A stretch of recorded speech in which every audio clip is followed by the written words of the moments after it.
കലോത്സവത്തിന്റെ മുഖ്യ ആകർഷണം അവസാന ദിവസം വിജയികൾക്ക് സമ്മാനിക്കുന്ന സ്വർണ്ണക്കപ്പാണ്. 117 പവന്റെ മാറ്റിൽ നാടും നഗരവും ചുറ്റി സ്വർണ്ണക്കപ്പ് ഇത്തവണ എത്തിയത് അതിന്റെ ശില്പിയുടെ നാട്ടിലേക്കാണ്. അതേ അനന്തപുരിയിലേക്ക് കാണാം ആ സ്വർണ്ണ വിശേഷം.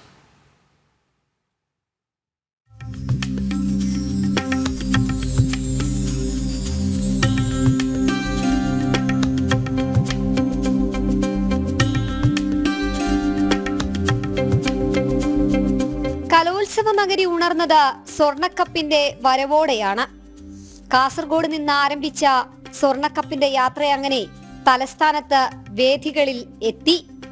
10 വർഷത്തെ ഇടവേളയ്ക്ക് ശേഷം കലാകിരീടമായ സ്വർണ്ണക്കപ്പ് എത്തിയത് അതിന്റെ ജന്മനാട്ടിലാണ്. ഊഷ്മളമായ വരവേൽപ്പ് നൽകി അനന്തപുരിയും കലോത്സവ നഗരിയും കപ്പിനെ വരവേറ്റു.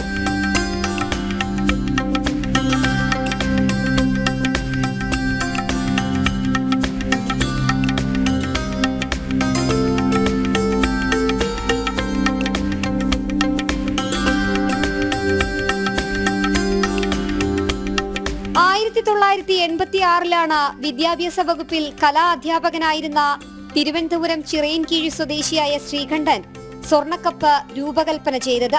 ഇത്തവണ സംസ്ഥാന സ്കൂൾ കലോത്സവം തലസ്ഥാനത്ത് നടക്കുമ്പോൾ അതിന്റെ മാറ്റ് കൂടുതലാണ്, ഒപ്പം ഓർമ്മകളും. 1980-85 കാലഘട്ടത്തിൽ കായിക മത്സര ഇനങ്ങളിൽ സ്വർണ്ണക്കപ്പ് സമ്മാനിക്കുന്നത് കണ്ട നാൾ മുതൽ വൈലോപ്പിള്ളിയുടെ സ്വപ്നമായിരുന്നു കലയുടെ ഉത്സവത്തിനും ഒരു സ്വർണ്ണക്കപ്പ്. ഒടുവിൽ ഉറ്റ സുഹൃത്തായ അധ്യാപകനും കലാകാരനുമായ ചിറയൻകീഴ് ശ്രീകണ്ഠൻ നായർ കവിഹൃദയത്തിന് രൂപം നൽകി.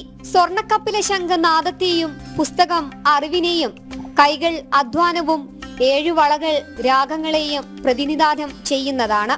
ഓരോ വർഷവും കലോത്സവ വിജയികൾ സ്വർണ്ണക്കപ്പിൽ മുത്തമിടുമ്പോൾ ഹൃദയചുംബനം ഏറ്റുവാങ്ങുകയാണ് ഈ റിട്ടയർഡ് അധ്യാപകൻ.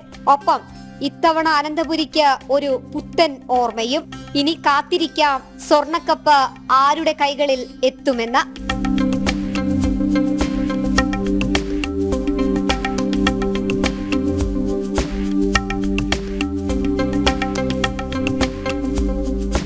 ജനം, തിരുവനന്തപുരം.